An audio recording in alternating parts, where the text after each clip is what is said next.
आपण बोलवूयात रमीला चावला. मी हा क्रमांक एवढ्यासाठी लावलाय की ह्या दोघींनाही आपला लवकर इथून जाण्यासाठी निरोप घ्यायचा आहे, म्हणून मी त्यांचा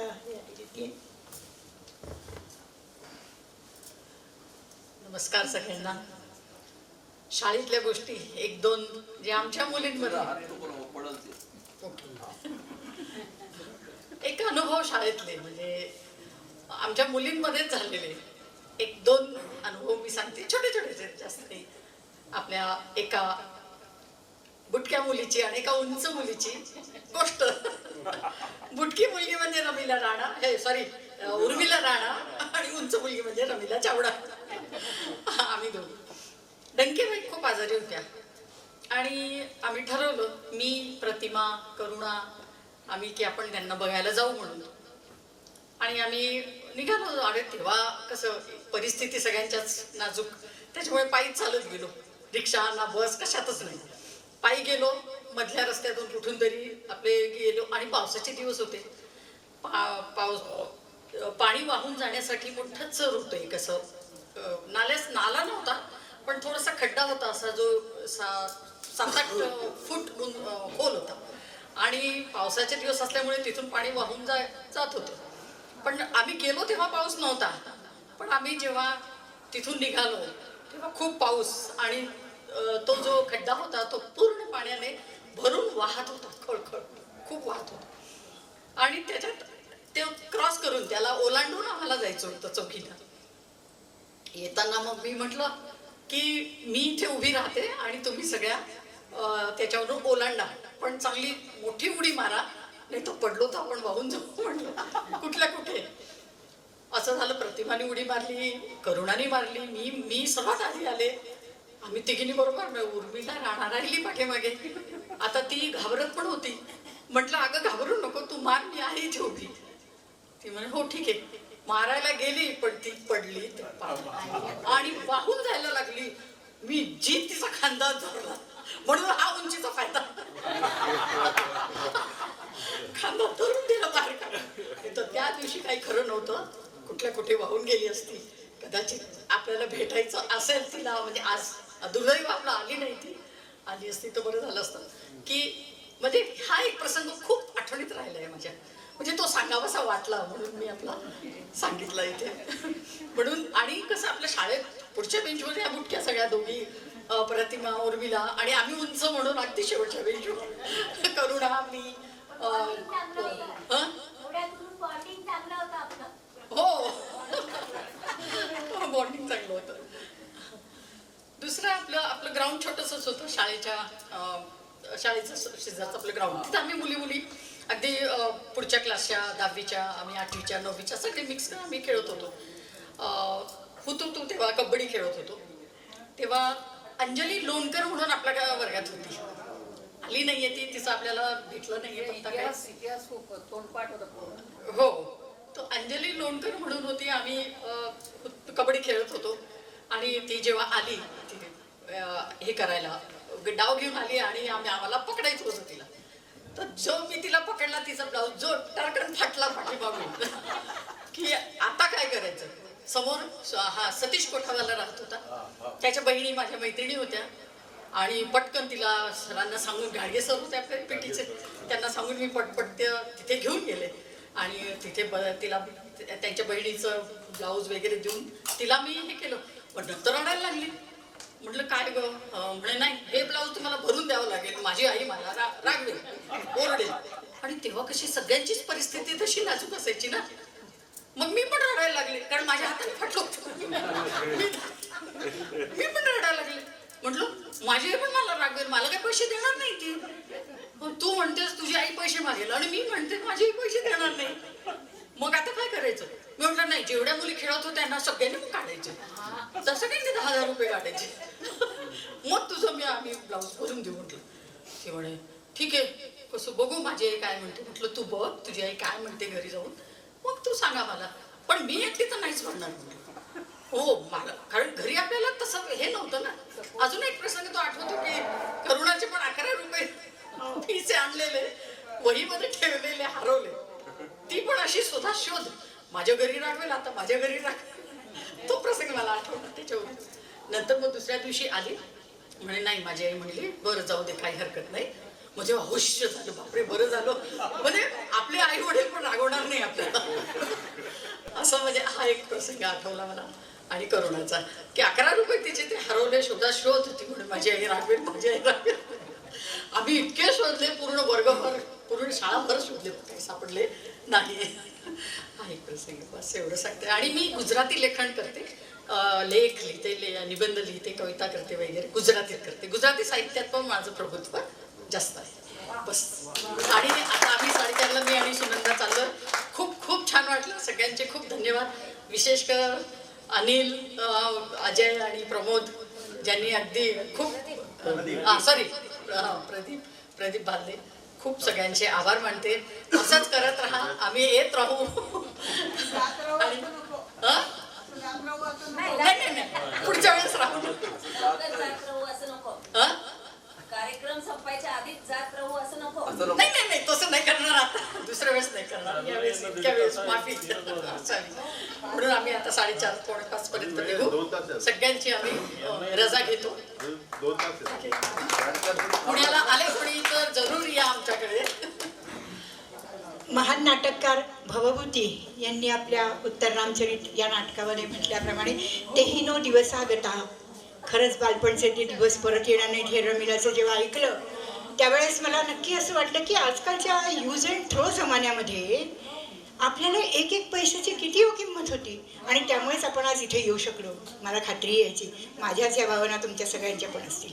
एक एक पैसा जमाला म्हणून, खरंच एक एक पैसा जमाला म्हणून आज इथे आलो आपण. याच्यानंतर आपले मित्र प्रदीपजी त्यांचे अनुभव आपल्याशी शेअर करतील. दवाखान्यात घडलेलाच किस्सा आहे. एका मुलाला अंगावर पित्त आलं होतं. एका मुलाला पित्त आलं होतं अंगावरती.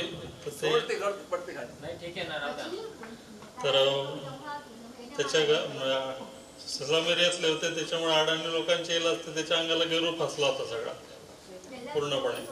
आणि घेऊन आले तर मग मी इंजेक्शन गोळ्या वगैरे दिल्या.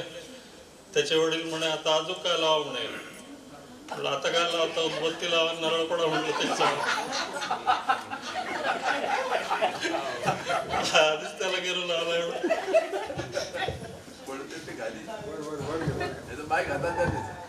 म्हटलं त्याचं बजरंग बली केला म्हटलं तुम्ही.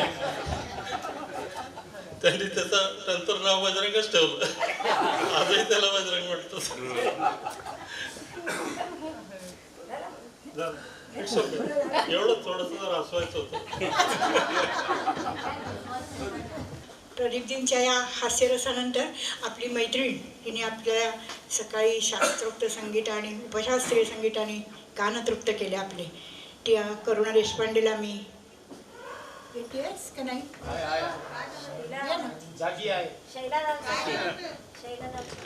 तुझा घेऊ शैला आधी, तुला निघायचंय का?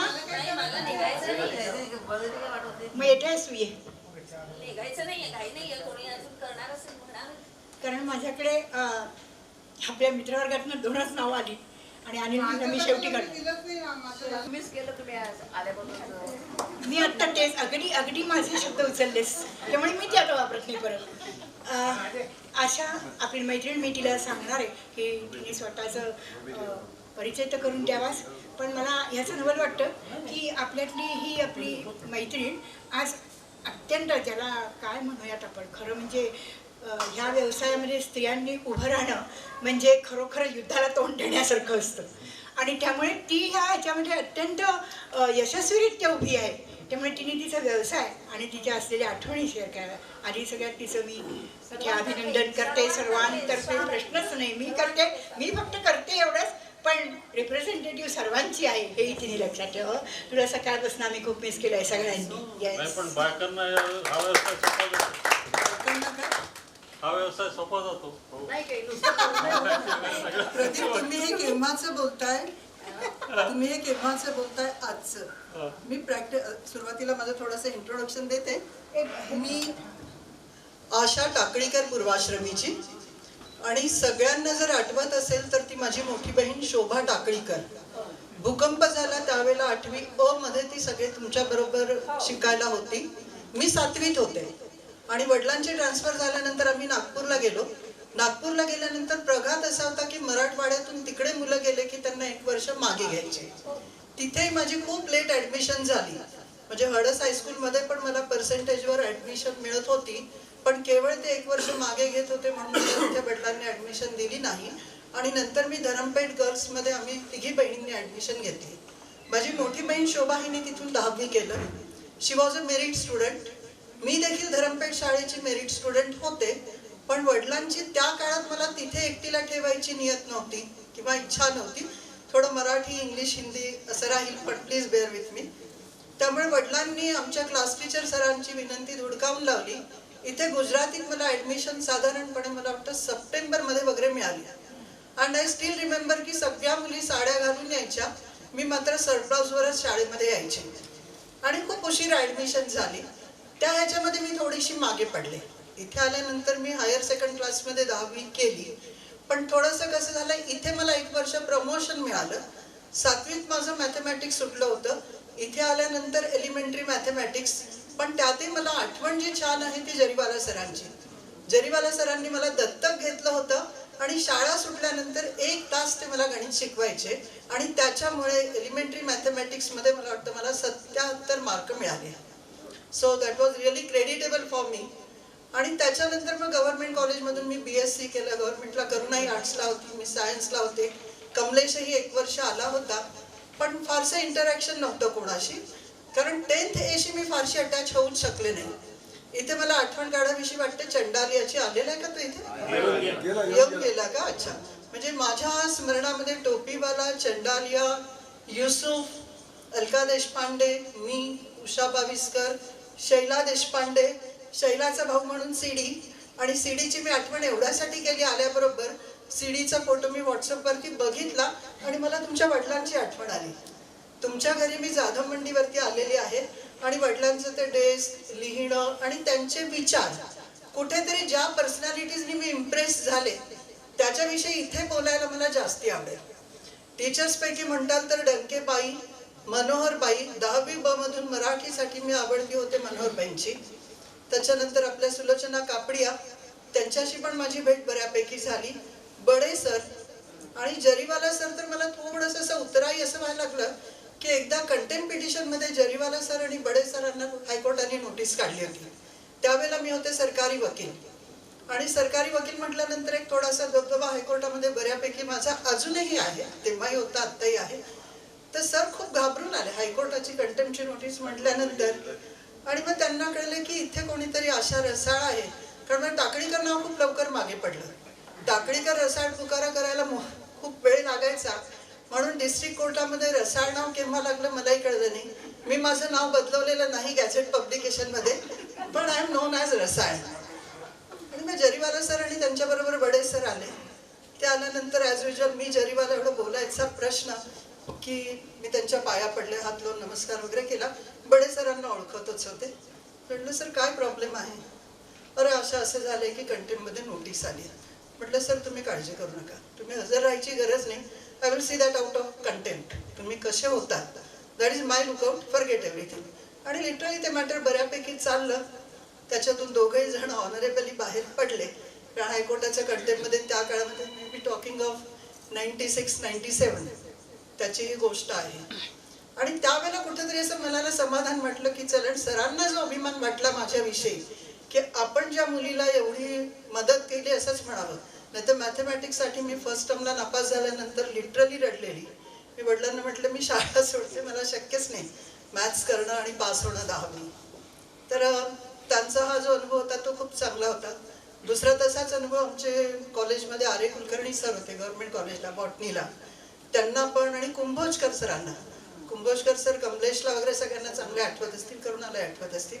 हे लेबर कॉलनीतले क्वार्टर्स रिकामे करण्याच्या जेव्हा केसेस चालल्या होत्या त्यावेळेला त्यांचे वकील जरी दुसरे होते तरी आपलेपणाने येऊन प्रत्येक जण मला विचारायचा, अच्छा काय होणार आहे, क्वार्टर्स जाणार आहेत का? आणि I use to tell them, sir किती वर्ष झाले रिटायर होऊन, अजून कशी काय तुम्ही अपेक्षा ठेवता? सरकारची प्रॉपर्टी सरकारला परत नको करायला? मग त्यांना थोडंसं कुठेतरी असं खजील झाल्यासारखं वाटायचं.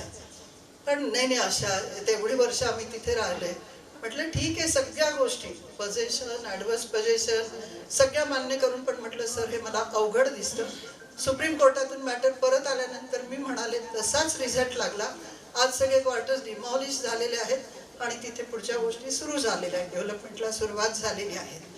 वकिलीमध्ये स्थिरावताना मला खूप त्रास झाला, कारण मी प्रॅक्टिसला सुरुवात केली 1981ला. मला बरोबर 40 वर्ष झाली प्रॅक्टिसला. आणि 2019मध्ये माझा मोठा सत्कार पण झाला हायकोर्टामध्ये. प्रिन्सिपल जजच्या हातून बाकीचे जजेस पण होते, कारण मी एकटी अशी राहिले की जी पूर्ण वेळ प्रोफेशनमध्ये स्थिरावले आणि कंटिन्युअस प्रॅक्टिसमध्ये आजतागायत मी राहिले. तर that was a proud moment for me. आणि छान एवढ्यासाठी वाटलं की या व्यवसायामध्ये मी जेव्हा सुरुवात केली तेव्हा आम्ही इनमिन 3 जणी होतो. 3पैकी 2ची लग्न झालेली होती. माझं व्हायचं होतं. मिस्टर रसायनची एंट्री माझ्या लाईफमध्ये नंतर झाली. माझी 1 वर्षाची प्रॅक्टिस झालेली होती ऑलरेडी. पण he is a gem of society म्हटलं तरी हरकत नाही. याच्यातले काही लोक त्यांना खूप चांगलं ओळखतात. पण त्यांनी जे मला एनकरेज केलं त्याच्यामुळे प्रॅक्टिस हा प्रकार माझा सुरळीत सुरू राहिला. आणि मुख्य म्हणजे लोकांनी टाकलेला विश्वास. मी कधीही ब्रीफलेस ॲडव्होकेट राहिले नाही. वडिलांनी मला अगदी एकच कंडिशन टाकली होती, नापास झाली की तू घरी बसशील. माझी 1 वर्ष झाल्यानंतर मी वडिलांना सांगितलं की MSc बॉटनी नाही करत आहे, मी लॉ करते आहे. आणि that was a shock for him, की असं कसं काय तू मला सांगितलं नाही, असं कसं काय केलंस. म्हटलं दादा नाही, मला काही कुठे कारकुनी किंवा मास्तरकी करायची नाही आहे, मला कुठलं तरी प्रोफेशनच हवं आहे. ठीक आहे म्हणे, तू नापास झाली की मी तुला घरी बसवीन, लग्न लावून. म्हटलं चालेल, काही हरकत नाही. That was ultimatum given to me. तशी वेळ आली नाही. LLB झाल्यानंतर 1 वर्ष मी विदाऊट बोर्ड प्रॅक्टिस केली, पण कोर्टामध्ये माझ्या नावाने बोर्ड फुल फ्लेज असायचा. I am very sorry to share with this, की कसं थोडंसं पर्सनल मी जास्ती बोलते असं मला वाटतंय. पण त्या अनुषंगाने वकिली व्यवसायामध्ये आलेले जे अनुभव आहेत, जर वेळ परमिशन देत असेल तर मी एक शेअर करते, थोडासा अलाईन, की म्हणजे आता आशा हे व्यक्तिमत्व वेगळं ठेवून. एक माझ्याकडे लव्ह मॅरेज दोघांनी केलेलं होतं. मुलगा मुसलमान, मुलगी सरदारजी होती, सरदारींपैकी होती. आणि त्यांचं जेव्हा लग्न झालं त्यावेळेला दोन्ही लोकांनी खूप कंप्लेंट्स, आणि मुलगी नांदेडची होती, मोठी फॅमिली होती, 5 काका 3 भाऊ वगैरे वगैरे. हा मुस्लिम मुलगा होता, तर मला वर्णन करून दाखवायलाही कोणी नाही आहे. पण त्याच्याकडे पाहिल्यानंतर लिटरली की ह्या मुलीने काय बघून त्याच्या प्रेमात पडली असेल असं वाटणारी ती गोष्ट होती. ते मॅटर खूप चाललं हायकोर्टमध्ये. मी सरकारी वकील होते आणि मला माने साहेबांनी सांगितलं की मॅडम शक्य असेल तर तुम्ही ह्या मुलीला समजवा, हिंदू मुलगी आहे आपल्यापैकी, काही झालं भलं तर भलं होईल. ती मुलगी त्यावेळेला मायनर होती. मी ते प्रकरण खूप लावून धरलं. त्या मुलीला मी समजावलं. 4 वेळेला काउन्सिलिंग झाल्यानंतर इन कॅमेरा जेव्हा कोर्टाने बोलावलं तिला विचारायला, त्यावेळेला तिने कोर्टासमोर सांगितलं की मी या मॅडमच्या बोलण्याच्या भरामध्ये सांगितलं की मला आईवडिलांकडे जायचं आहे, पण मला माझ्या नवऱ्याच्या बरोबर जायचं आहे. कोर्ट म्हणाले हे असं कसं काय तू बोलू शकतेस. नहीं नहीं, ये मैडम ने मुझे बोला और मुझे उसके ही साथ रहना है. तो कोर्टही हताश झाल्यासारखं, मी पण काय करायचं म्हणे, नाही मी उससे बहुत प्यार करती हूँ. एक तिने लाल रंगाने लिहिलेलं पेज पूर्ण भरलेलं लेटर समोर ठेवलं कोर्टाच्या. सर ये देखिए. त्यांनी म्हटलं पाहिलं काय आहे. ते एक प्रेमपत्र होतं. पण तिने त्या जज साहेबांना विचारलं, माने साहेबांना, की साहब आपको क्या लगता है ये मैंने कैसे लिखा है. ते म्हणाले लाल शाही से लिखा होगा. नहीं नहीं, मैंने मेरे खून से लिखा है. तिने बोट दाखवलं. बोटाला इथे जखम झालेली. मैं उनसे इतनी मोहब्बत करती हूँ. कोर्टही हताश झालं. मायनर मुलगी म्हणून कोर्टाने सांगितलं की चला तर ह्या मुलीला आपण महिला सुधारगृहामध्ये पाठवून देऊयात. वडिलांनाही पाठवलं, त्या नवऱ्यालाही पाठवलं. नंतर ते प्रकरणाने खूप वेगळा रंग घेतला. एका दिवशी अर्ली इन द मॉर्निंग तिचे वडील तिच्याकडे तिला भेटायला म्हणून गेले आणि त्यांनी तिला 18 ठिकाणी स्टॅप केलं चाकूने. आणि हे एवढं सगळं झालं. त्याच्यानंतर ती मुलगी मेजर झाली. परत 1 फाईन डे कोर्टापुढे ॲप्लिकेशन आला. त्या ॲप्लिकेशन मी आधी मॅटर ते केलेलं असल्यामुळे परत इन कॅमेरा मला पाठवण्यात आलं आमच्या ऑफिसकडून. आणि त्यानंतर तिथे गेल्यानंतर त्या मुलीने सांगितलं की मला माझ्या वडिलांपासून धोका आहे, मला या मुलाकडे जायचंय, मला पोलीस प्रोटेक्शन द्या. आणि त्या ठिकाणी खरंच असं पहिल्यांदा हतबल झाल्यासारखं वाटलं. कारण हे वडिलांनी तिला स्टॅप केलेलं, वडील कोठडीमध्ये, ही मुलगी तिथून 18 वर्ष पूर्ण नाही झाली की कोर्टाला म्हणते मला त्याच्याकडे जायचं आहे. कोर्ट म्हणे काय म्हणता मॅडम तुम्ही. म्हटलं सर द्यायला काही हरकत नाही, नियमाप्रमाणे let them deposit the amount, घेऊन जाऊ द्या म्हटलं त्याला. ती मुलगी सांगायचं म्हणजे त्या नवऱ्याच्या बरोबर गेली, त्यांनी 10,000 रुपये कोर्टात त्या काळात भरले आणि कुठेतरी पुढे मुखेड की हदगाव असं त्या साईडचं त्यांचं गाव होतं नांदेडच्या पुढे. आणि त्याच्यानंतर काही दिवसांनी त्या सरदारजींची केस लागली बोर्डावरती तिच्या वडिलांची. त्यावेळेला कोर्टासमोर ती मुलगी एवढीही शॅटर झाली नाही आणि तिच्या वडिलांना 7 वर्षांचं कन्व्हिक्शन आलं. तिची आई मला भेटायला आली. ती म्हणे, मॅडम तुम्ही आमच्यासाठी खूप काही केलं, पण शेवटी आमच्या नशिबात हे होतं. सो रिअली कोर्टामध्ये गेल्यानंतर प्रकरणं म्हणजे हे अशी जी प्रकरणं पाहिली त्याच्यातून असं वाटलं की खरंच आहे, आता आपण ह्या गोष्टी बघतो सगळ्या. आता काही असं वाटत नाही इंटर रिलिजियस इंटरस्टेट मॅरेजेस ह्या गोष्टी आपल्यासाठी अगदी नवीन राहिलेल्या नाहीत. पण त्या काळामध्ये मी म्हटलं ना की इट वॉज रिअली व्हेरी खूप स्ट्रगल होतं माझ्या लाईफमध्ये to stand as an advocate. म्हणजे अगदी सुरुवातीच्या काळात तर मला आठवतं मी ज्याच्याबरोबर बोलायची त्याच्याबरोबर माझी एंगेजमेंट तरी व्हायची, नाही तर लग्न ठरलं अशी वदंता तरी उठायची कोर्टामध्ये. आणि मी अगदी नंतर एके दिवशी शांततेने सांगितलं सिनियर लॉयर्सना पण की मला मुळीच वकिलाशी लग्न करायचं नाही आहे. So please close the chapter. कोणी सजेशन देऊ नका, काळजी करू नका. सो वकिली प्रोफेशन हे माझ्यासाठी खरंच खूप आनंददायी राहिलं आणि सगळ्यांच्या बरोबर शेअर करताना मला खूप छान वाटलं. मला वाटतं तुमची क्लासमेट जर इथे असतील तर तुम्हाला त्यांना जास्ती बरं वाटलं असतं. आणि आमच्याकडे बाकी दुसऱ्या कुठल्याही कलांना परवानगी नव्हती घरामध्ये. डान्स नाही, गाणं नाही. जे आम्ही दोघी बहिणी धरमपेठला होता, आम्ही गेलं की दोघींचे प्राइजेस आमचे ठरलेले होते. ग्रुप डिस्कशन असो, एक्सटेम्पर स्पीच असो, पण बाकीच्या गोष्टींपासून मात्र दूर. अभ्यास की अभ्यास आणि आपलं घर. So this was a life story. आज मी इथे आहे ते असायचं कारण म्हणजे मिस्टर अनिल दाशरथी. तेव्हा तरी मी सांगितलं ना वर्षांपूर्वी आम्ही भेटलो आणि रिलेशन कंटिन्यूड ज्याला म्हणतात ना तसं राहिलं. तसं मी बऱ्यापैकी चंडालियाशी पण टचमध्ये होते. टोपीवाल्यांच्या बरोबर चांगल्यापैकी संभाषण व्हायचं. म्हणजे ते गेले तेव्हा खरंच खूप वाईट वाटलं. ही जी इनमिन माणसं होती 10th B मधली ती जी माझ्या स्मरणात आहेत ती फार चांगली आहेत. आणि इकडचा तुमच्या ह्याच्यातला ग्रुप थोडासा 10th A मधला. पण very sorry to say 10th A वाल्यांनी 10th B वाल्यांनी वाळीत टाकलेलं होतं. पण आज मला ते नाही जाणवत. 10th B वाले म्हणजे काय? मला अजून एक गोष्ट आरोप आहे, सिद्ध करते.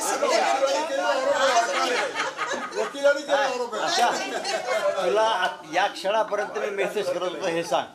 येण्यासाठी तुला येण्यासाठी आत्ता सुद्धा मेसेज टाकला आज सकाळी हे सांग सगळं. मला कल्पन मी म्हणून म्हटलं ना मी बसल्यानंतर तू किती वेळ दिसला नाही तर मी तुला मेसेज टाकणार होते, अरे बाबा मी आले इथे मागे बसले म्हणून.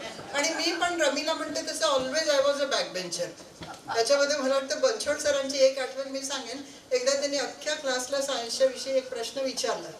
सगळा क्लास उभा राहिला, कोणालाही उत्तर देता आलं नाही आणि मला उत्तर येत होतं. मी ते चाचपडत दिलं. म्हणजे माझी पर्सनॅलिटी कशी डेव्हलप होत गेली छोट्या छोट्या गोष्टींनी ते मी तुमच्याबरोबर शेअर करते. आणि सगळ्या वर्गाला त्यांनी 2-2 डस्टर मारले, मला एकच मारलं. मला थोडंसं तेव्हापासून अंगामध्ये होतीच ती भांडायची वृत्ती. म्हटलं सर मी तर उत्तर बरोबर दिलं, मग मला का मारलं तुम्ही? तर म्हणजे तुझ्या उत्तर देण्यात कॉन्फिडन्स नव्हता, ते कारण आहे तुला एक डस्टर मारायचं. सर रिअलाइज की अरे जेव्हा येतं तेव्हा भलेही चुकलं म्हणून सर मारणार नव्हते, पण त्याच्यासाठी ते खाल्लेले डस्टर स्टील आय रिमेंबर. आणि अजून एकदा मला असं गुजरातीमध्ये रेखा कपडिया तेव्हा प्रेसिडेंट होती संस्थेच्या याची आणि तिने मला बोलावलं होतं. आणि त्यावेळेला मात्र खरंच मला तो अगदी ऑनर वाटला. शाळेमध्ये तिने बोलावलं काय होतं मला कल्पना नाही, महिला दिन वगैरे असं काहीतरी असावं औचित्य. सगळे आपल्या शिक्षिका समोर बसलेल्या होत्या. मनोहरबाई होत्या, नामजोशीबाई होत्या, त्याच्यानंतर सगळ्याच जणी अगदी ज्या मानकापेबाई पेचफुलेबाई ह्या सगळ्यांनी आपल्याला शिकवलेलं आहे. दीक्षितबाई गेल्या होत्या त्यावेळेला. मानकरबाई पेचफुलेबाई माझ्याकडे घरी येऊन गेलेल्या आहेत आणि छान इंटरॅक्शन चांगलं राहिलं. आणि त्या दिवशी मला खरंच पहिल्यांदा इतकंसं प्रेशर आल्यासारखं वाटलं की म्हटलं असं मला कधी कागद हातात लागत नाही बोलताना.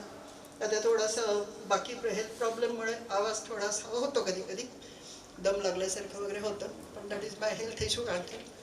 आणि मग त्यांना मी नमस्कार करून जेव्हा सुरुवात केली भाषणाची त्यावेळेला त्यांनी इतकं कौतुक केलं नंतर की म्हटलं बाई मला खरंच शाबासकीची थाप मिळाली तुमच्याकडून.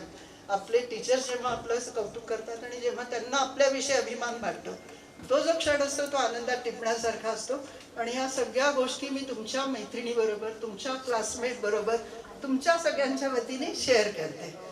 ती माझी तुमची जी क्लासमेट होती बहीण शोभा, तिने विविध भारती पुणे, औरंगाबाद आकाशवाणी, जळगाव आकाशवाणी, शिक्राटले केनिथीन आणि लग्न झाल्यानंतर पुण्यामध्ये पुणे विविध भारतीवर पण ती खूप वर्ष होती. आणि नंतर मात्र DET मध्ये ती सुप्रिटेंडंट म्हणून रिटायर झाली. आता ती बाडेरला स्थित आहे आणि छानपैकी. माझी अजून 3 भावंड गुजरातीमध्ये शिकली. माझ्यापेक्षा धाकटा भाऊ होता, तो केमिस्ट अँड मायक्रोबायोलॉजिस्ट झाला. He was manager in spa pharmaceuticals. त्याच्यापेक्षा धाकटी बहीण आहे, ती चीफ आहे म्हणून इथून कॉर्पोरेशनमधून डॉक्टर संध्या टाकळीकर रिटायर झाली. आणि तिच्यापेक्षा धाकटा भाऊ जो आहे तो बजाजमध्ये जनरल मॅनेजर आहे. तर गुजराती विद्या मंदिरनी आमच्या घरातल्या फॅमिलीमध्ये इतकं सगळ्यांना मोठं केलंय की always thankful to everybody. So खरंच तुमच्या सगळ्यांना भेटून खूप छान वाटलं. आणि नसते आले तर मी बरंच काही मिस केलं असतं, पण आता मात्र फॉर एव्हर मी लक्षात ठेवीन. आणि तुमच्यासाठी सर्व या खास बाहेर ज्यांची व्यवस्था होऊ शकते, लोकलच्या लोकांना नाही बोलवत तुम्ही. मी म्हटलं हे अगदी ऑब्जेक्शन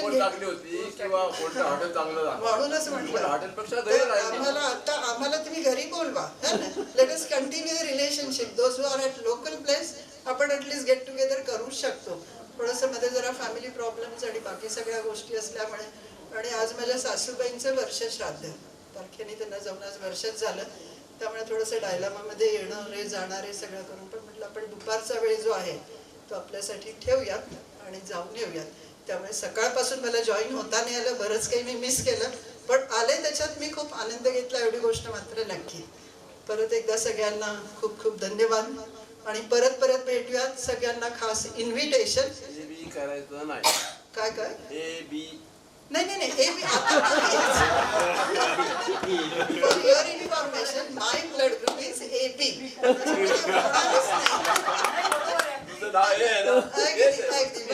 बस खूप छान वाटलं.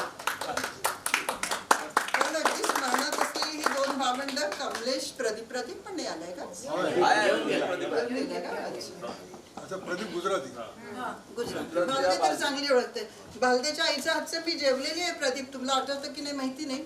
अलका देशपांडेच्या बरोबर मी तुमच्याकडे आलेली आहे घरी. अलका देशपांडे नाही आठवत? नाही जेवण नाही आठवत. तू आणि अलका गप्पा मारत असायच्या आणि मी कसं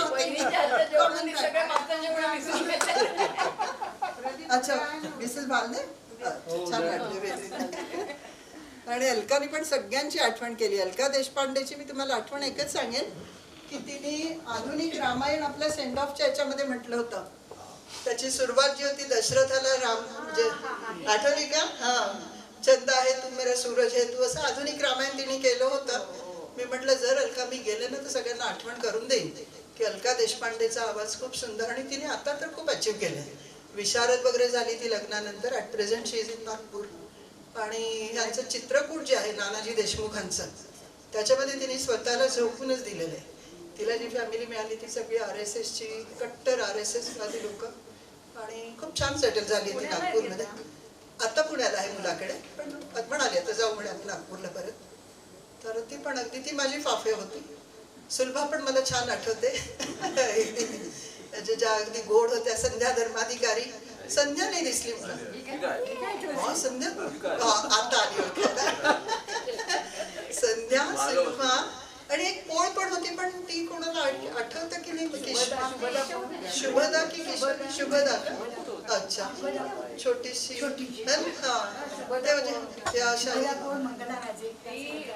मंगलाराजे मला एकदा भेटली ती शैला, तेव्हाही खूप शाळेतल्या आठवणी काढल्या होत्या आम्ही. मंगलाराजे मला वाटतं की बहुतेक शी हॅज एक्सपायर्ड.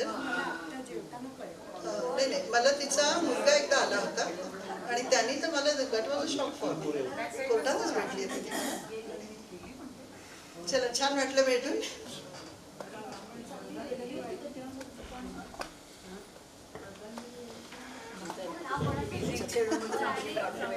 આશા ધન્યવાદ. આશાનો બધો આ જીવન પ્રવાસ સાંભળીને મને એમ લાગે છે કે હું જે પહેલાં વાત કરી હતી કે આ વ્યવસાયમાં સ્ત્રીઓએ ઊભું રહેવું એ કંઈ યુદ્ધ કલાથી કમ નથી. મને લાગે છે બધાને પસંદ પડ્યું હશે. ચલા, આના પછી હું ગુજરાતીમાં હમણાં એટલા માટે શરૂઆત કરી કે આપણી બેનપણી ખાંડવામાં રહે છે, પણ તેનો આપણી સાથે સંપર્ક ઘણો છે. પ્રતિમા, ચાલો આવો આવો તો જે કેવું હશે તે કહો, પણ કહો. मला आज गजक गजक गजक है ना, वो जरा मैं भी सबका पेट को थोड़ा सा गैप हो जाए, फिर खाओ तो मेरी गजक को इंटरेस्ट से खाओगे, नहीं तो फिर वो इसलिए आज मला असं वाटतंय सगळ्यांना भेटून. तिकडेच हिंदी जास्त चालतं, मला मराठी बोलायला कमी मिळतं. आज किती बोलून घेऊ सगळ्यांनी, किती मराठी हे करून घेऊ, रसपान घेऊन करून घेऊ मराठीचं, असं वाटतंय मला. आणि खूपच आनंद झाला की तुम्ही सगळ्यांनी, अनिल दाशरथी आणि तुम्ही सगळ्यांनी इतका प्रयत्न करून इतका सुंदर प्रोग्राम केला. आणि माझी इच्छा अशी आहे की तुम्ही सगळ्यांनी कोणी MP ला आलेलं नसेल तर पुढचं आपण गेट टुगेदर माझ्याकडे ठेवू आणि सगळ्यांना यावंच लागेल. आणि आपण तुम्हाला तिकडे पण पचमढीला जायचं, ओंकारेश्वर, महेश्वर, तिकडे पण एक जागेचा आपण प्रोग्राम मांडू, ठरवू आपण आणि जाऊ. आणि माझं पण मी लाईन मेंबर असल्यामुळे आमचं फूड फॉर हंगरचं हे चालतं. आम्ही सरकारी हॉस्पिटलच्या जितके पेशंटचे असिस्टंट केअर टेकर्स आहेत ते गावागावावर येतात, त्यांना सगळ्यांना आम्ही निःशुल्क भोजन रोजच 2 टाईम देतो. आणि त्याच्यासाठी मी पूर्णपणे कार्य करते, कारण आता मुलांची जबाबदारी नाही आहे, त्यामुळे आम्ही पूर्ण कार्य करतो. आणि असंच काहीतरी चालू असतं मला, कारण आपल्या शाळेचे संस्कार इतके चांगले आहेत की काहीतरी करावं असं वाटतं, त्यामुळे मी करते. आणि बस बाकी तुम्ही सगळे या. आणि आपला या वर्षीचा अनुभव मला फारच लक्षात राहील, कधीच विसरणार नाही मी. आणि आता घरी जाऊन माझ्या मिस्टरांना ऐकावंच लागेल पूर्ण माझं वर्णन की मी काय काय केलं आणि काय काय अचीव केलं म्हणून. ते पुन्हा घेऊ खूप देतील आनंद ना? झाला. हे ऐकल्यावर ते पुन्हा घेऊ देतील ना तुम्हाला हे? हो हो सांगा नक्की देते नाही. त्यांचे सगळ्यांचे छोटे छोटे झाले की मग हो नक्की. बता काम दो सनातनी भारत देश के पंतप्रधान जो भी विद्यमान है माननीय मोदी जी, पता नहीं कोई एक बाहरी देश से आए हुए मेहमान थे और उन्हें भारत की तरफ से एक भेंट देनी जानी थी. पंतप्रधान जी सीधे गए और उन्होंने पूछा, भाई ये हमारी तरफ से जो भारत का जो दिया जाता है प्रतीक तौर पे वो हम क्या देते हैं. सब लोग कहने लगे हम ताजमहल की प्रतिमा देते हैं. कहने लगे क्यों भाई, ताजमहल हम कब से देने लगे. आप एक काम करो, मैं कहता हूँ वो करो. वो अपने खुद की ग्रंथालय में गए, वहाँ से उन्होंने भगवत गीता की प्रतिमा एक प्रत निकाली और वो जो मेहमान जिस देश से आए थे उस देश की भाषा में उन्होंने भगवत गीता की प्रतिमा तैयार की, वो छपवाई और वो उन्होंने उन मेहमान को दी. और तब से हमारे इस देश में हमारे देश का प्रतिनिधित्व करने वाली भगवत गीता लोगों को उनकी भाषा में प्रिंट करके आज दी जा रही है. मैंने ये वाकया आप लोगों को इसलिए सुनाया, जो आपके सामने हमारी ये सहेली खड़ी है, ये भगवत गीता की बहुत अच्छी श्रोता और गाता है, श्रोता नहीं गाता है. अगर आप लोगों को ये पता होगा कि अभी थोड़े कुछ दिन पहले पुणे में एक बड़ा गीता यज्ञ हुआ था और ये हमारी सहेली, सचमुच मैं इसकी बहुत बहुत आभारी हूँ कि ये इतनी सारी अपनी व्यस्तता में भी उसने गीता का पूरा पठन किया हुआ है. कमाल है. हम लोगों को एक अगर उनका अध्याय पढ़ना है तो कितने दिन लग जाते हैं, इसने पूरी गीता पठन कर लिए. आज हमारा सौभाग्य है कि ये हमारे बीच में है और ये आपको कुछ कहना चाहती है. धन्यवाद शैला, तू माझं एवढं कौतुक करून ओळख करून दिली. खरं म्हणजे तेवढी काही पात्रता माझ्यात नाही आहे.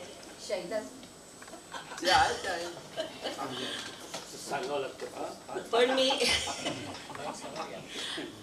मी भगवद्गीतेचा अभ्यास सध्या करतेय एवढं नक्की. माईक समोर धरा. खाली खाली घ्या असं. हां. आणि त्यामुळेच आता भगवद्गीतेचं महत्त्व म्हणजे सगळे आपण पाहतोय की देशात तर आहेच आहे आपण भगवद्गीतेचं सगळे जण चाहते, पण परदेशात सुद्धा भगवद्गीतेचं किती महत्त्व वाढलंय. जर्मनीमध्ये तर शाळेमध्ये भगवद्गीता शिकवतायत, अमेरिकेमध्ये शिकवतायत, प्रत्येक देशामध्ये भगवद्गीतेचं महत्त्व वाढत चाललंय. तर त्या भगवद्गीतेचं आपल्याला आपल्या देशात किती महत्त्व आहे आणि ते का, ह्याच्याबद्दल मी थोडंसं सांगू इच्छिते. पण मला बोलायची सवय नाहीये, त्यामुळे म्हणजे आता आशा बोलली तिचा तो व्यवसाय आहे, पण मला कधीच असं सभेत बोलायचं काही काम पडत नाही, त्यामुळे बोलायची सवय नाहीये. म्हणून मी थोडंसं लिहून आणलंय, ते मी मधून मधून बघून वाचून दाखवते. मागच्या बाकावर बोलायची सवय जास्त. हो. त्याला पुढे घ्यायचं स्टँड पुढे घे बोल. तर भगवद्गीतेचं महत्त्व सांगताना भगवद्गीतेची जी श्रेष्ठता आहे ती तर वादातीत आहे, हे आपल्याला सगळ्यांनाच माहिती आहे. भारतीय तत्वज्ञान आणि अध्यात्म यांचा हा पायाभूत ग्रंथच आहे. म्हणजे असं म्हणतात की वेद हे भगवंतांच्या श्वासातून उत्पन्न झाले, पण भगवद्गीता मात्र भगवंतांनी प्रत्यक्ष कुरुक्षेत्रावर अर्जुनाला ऐकवलेली आहे, सांगितलेली आहे. त्याच्यासाठी हा वेदार्थ सागरू जया निद्रिताचा घोरू तो स्वये सर्वेश्वरू प्रत्यक्ष अनुवादिला असं म्हणतात. असा श्लोक आहे. जीवनाच्या सर्वांगीण विकासाला आवश्यक असलेला प्राय प्रत्येक विचार भगवद्गीतेला आलेला आहे. असं म्हणतात की जगात असं कुठलंही पुस्तक नाहीये की त्याच्यामध्ये जे ज्ञान आहे ते भगवद्गीतेत नाहीये. भगवद्गीतेत प्रत्येक गोष्टीचं ज्ञान आहे जे मनुष्याला पावलोपावली उपयोगी पडतं.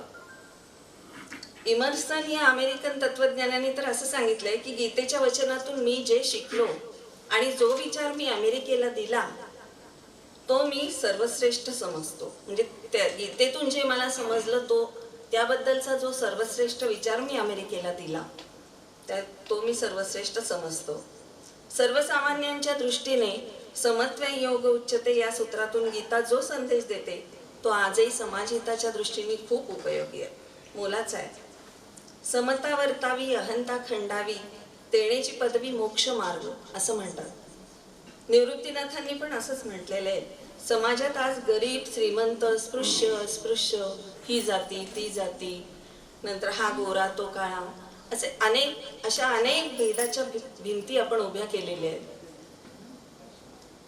भगवद्गीता मात्र समता प्रतिपादन करते, ज्याची आज अत्यंत गरज आहे. हतबल आणि मोहवश अशा किंकर्तव्यमूळ अर्जुनाला युद्धाच्या प्रसंगी भगवंतांनी लिहिलेला तस्मात् सर्वेषु कालेषु माम अनुस्मर युद्धच म्हणजे मला हे अनुसरून तू युद्ध कर, हा जो आदेश आणि उपदेश अखिल मानव जातीसाठी आहे असं मला वाटतं.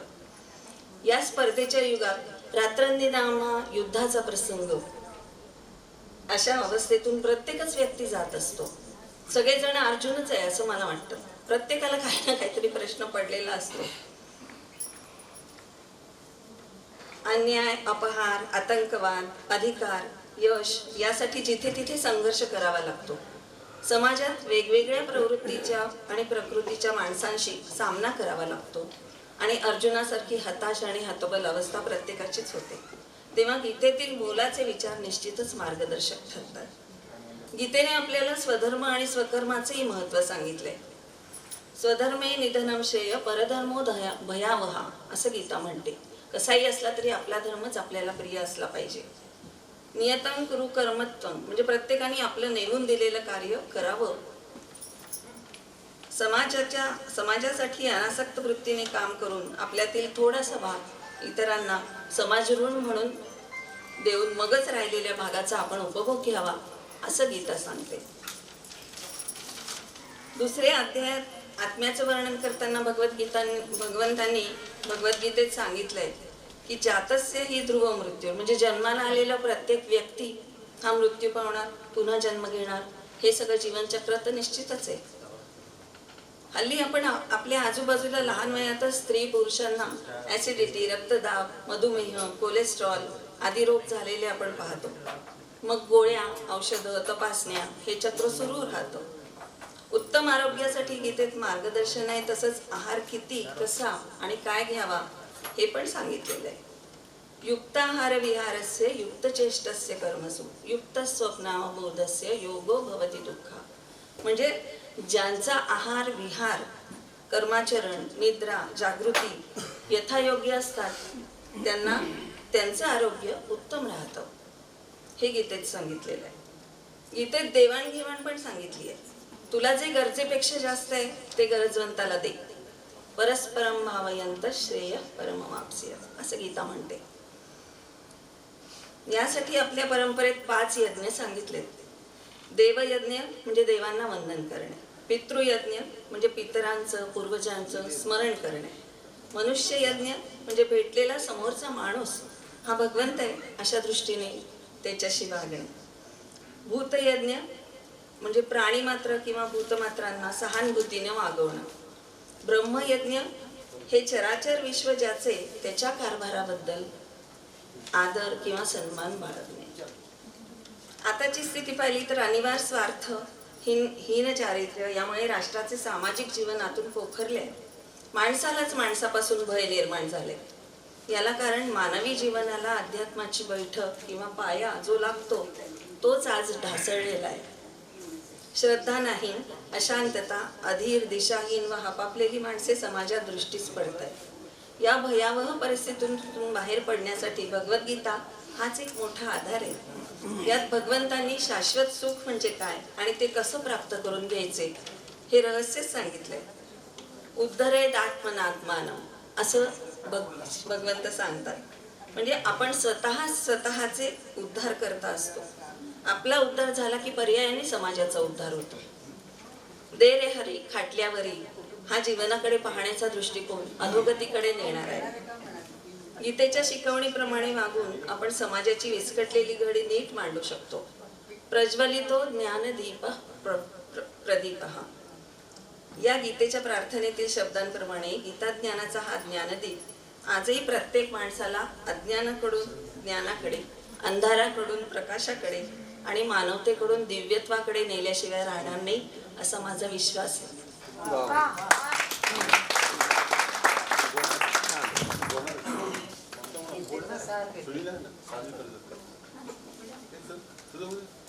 माझं झालं. विविध विद्या आणि कला यांचा संगम असलेली आपली ही संस्कृती आणि त्याच्यामध्ये सनातनांचा असलेला आपल्याला वरदहस्त याची चांगलीच कल्पना आपल्याला शैलाच्या मला वाटतं स्पष्टीकरणातून आली असेल. कदाचित संस्कृत विषयाची एक छोटीशी म्हणजे समुद्रात थेंब म्हणतात तशी अभ्यासक असल्यामुळे मला थोडा तो विषय जास्त जवळचा आहे, एवढीच गोष्ट. यानंतर आणखीन एका वेगळ्या विषयावरती की ज्याचा आपण सर्वसामान्यपणे फार वेगळ्या दृष्टीने विचार करतो आणि त्याचा अर्थ खरं म्हणजे वेगळा आहे. आणि मला तो माहीत असल्याचं कारण की एकमेव कारण ते म्हणजे माझा संस्कृत विषयाचा थोडासा जो काही अभ्यास आहे, ज्याला आपण ज्योतिष विद्या म्हणतो. 16 विद्या, 14 विद्या आणि 64 कला. त्याच्यापैकी ज्योतिष ही खरं जर विचार करायला गेलात ना तर ती एक विद्या आहे. त्याच्यामध्ये हस्तमुद्री खात्याचा अगदी खूप छोटासा भाग आहे.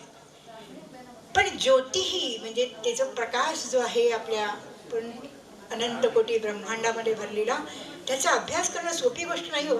पण जे त्याचा अभ्यास करतात त्यांचं मत नेमकं काय हे आपले मित्र सांगताच बाहेर गेले. आता मी काय करू बरं. आता ते हेच तर मी एक काम करते सुनील.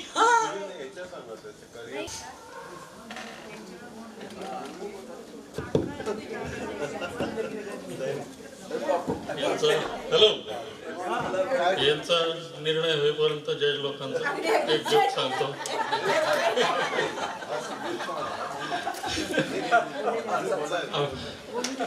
आमच्या मेसमध्ये कॉलेजला असताना मेसमध्ये जेवत होतो. आमचे मालक जे होते मेसचे वय 70 वय असेल साधारण. पांढरे स्वच्छ केस, देखणा चेहरा. त्यांचे आमचे नोकर होत आहेत त्या मेसमध्ये. बाबी नाव होतं त्याचं. त्याला चावलं कुत्र. तो सांगायला लागला मला कुत्र चावलं. म्हणलं बाबू इंजेक्शन घे. आता मेसच्या मालकांची जबाबदारी ना, त्यांना खर्च पडला असता. त्याला इंजेक्शन द्यायचं म्हणजे त्याच्या धावात आले. कशाला पाहिजे म्हणे, कळलं कुत्र चावल्यावर इंजेक्शन लागतं, मला 50 वेळा तरी चावलं असेल म्हणे.